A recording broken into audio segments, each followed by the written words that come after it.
Hello, my beautiful divine beings, twin flames and tarot card readings. Tarot cards, like, why is it that some twin flames are absolutely obsessed with tarot card readings?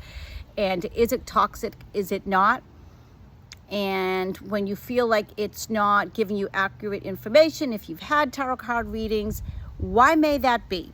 Okay, so first of all, I see tarot card readings as another very powerful tool that can give you helpful information, perhaps validate something that you are looking for validation with, or do you need that? Anyways, so it is a tool. That tool, like anything, is going to depend in terms of its efficacy and its accuracy is going to depend, number one, on you, the one who's being read, and also the person who is reading your energy, because that's really what they're doing. They're reading your current energy, and so that will depend on that. It is a tool. It can be highly effective, I've done lots of tarot card readings, not so much anymore. Anyways, there were times where I went, whoa, that was way off from what I was told. And there are times like it seemed that way, and other times I realized there was something going on. So let me share why that may be if you have found that.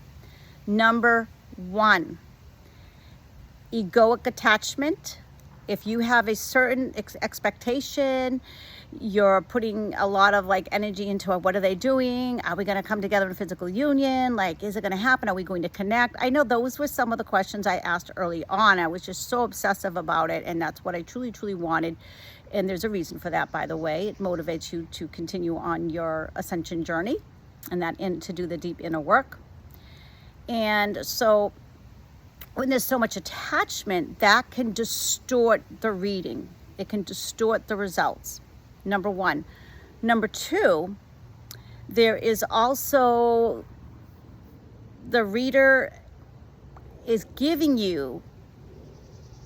showing you your current trajectory, your current timeline. And so it's showing you where you're headed if you continue to think the way you're thinking, if you continue to have the expectations you expect to have. And so it is showing you, and it may not be something you want, it may be something you do. And so it's, I know for me, it was like, whoa, I had a reading where it was showing me something I absolutely didn't want. It was showing me a connection, physical connection with my twin flame, but not it was settling for me, and it was not something, it was an old pattern that would be showing up if I really pushed this current timeline of wanting to be in physical union, because this fantasy of thinking it would be all so wonderful, and that is not what I got with this reading, that it wouldn't be. And so it wasn't that it wasn't accurate, that this is what's going to be or not. It was showing me that I get to choose my timeline. And if I want the highest and best timeline for me, it's not going to be choosing the one that she was sharing with me. So it wasn't inaccurate. She was just showing me the energy, the current energy. Okay? Number three, let me look at my notes here. It is, this is really important. A reader can be hijacked or interfered with, especially as twin flames really ascend and come really into that inner union, that soul alignment.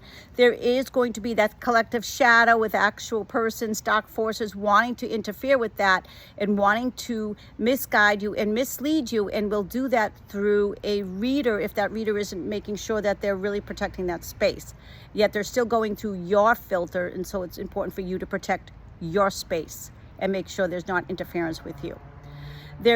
So if anything is said and it doesn't resonate with you, then pay attention to that.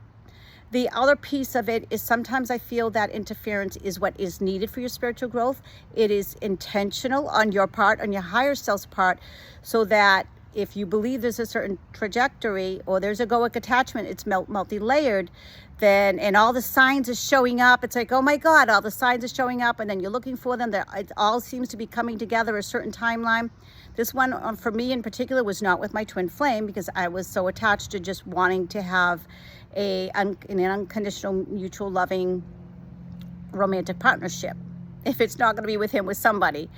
And I was so attached to that I was on a timeline for that, but it was also showing me that it was coming together. But I kept also saying I wanted my highest timeline, and it would not have been my highest timeline. And so it didn't really quite gel because I was letting go of timelines. This is the other thing. I'm going to jump right to this.